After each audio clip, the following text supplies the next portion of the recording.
أعوذ بالله من الشيطان الرجيم. بسم الله الرحمن الرحيم.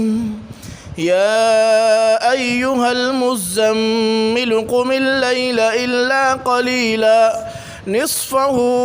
أو انقص منه قليلا أو زد عليه ورتل القرآن ترتيلا إنا سنلقي عليك قولا ثقيلا إن ناشئة الليل هي أشد وطئا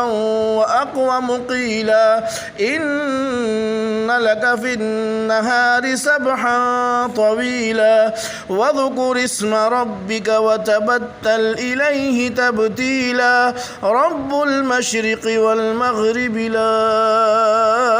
إله إلا هو فاتخذه وكيلا واصبر على ما يقولون وهجرهم هجرا جميلا وذرني والمكذبين أولي النعمة ومهلهم قليلا إن لدينا أنكالا وجحيما وطعاما ذا غصة وعذابا أليما يوم ترجف الأرض والجبال وكانت الجبال كثيبا مهيلا إنا أرسلنا إليكم رسولا شاهدا عليكم كما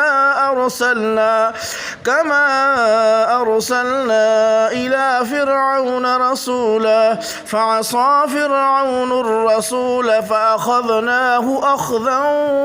وبيلا فكيف تتقون إن كفرتم يوما يجعل البلدان شيبا السماء منفطر به كان وعده مفعولا إن هذه تذكرة فمن شاء اتخذ إلى ربه سبيلا إن ربك يعلم أنك تقوم أدنى من ثلثي الليل ونصفه وثلثه وطائفة من الذين معك والله يقدر الليل والنهار علم أن لن تحصوه فتاب عليكم فاقرؤوا ما تيسر من القرآن علم أن سيكون منكم مرضى وآخرون يضربون في الأرض يبتغون من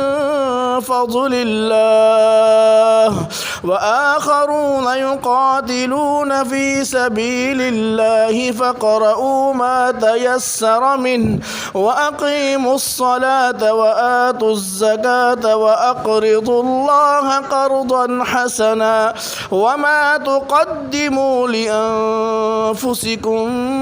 من خير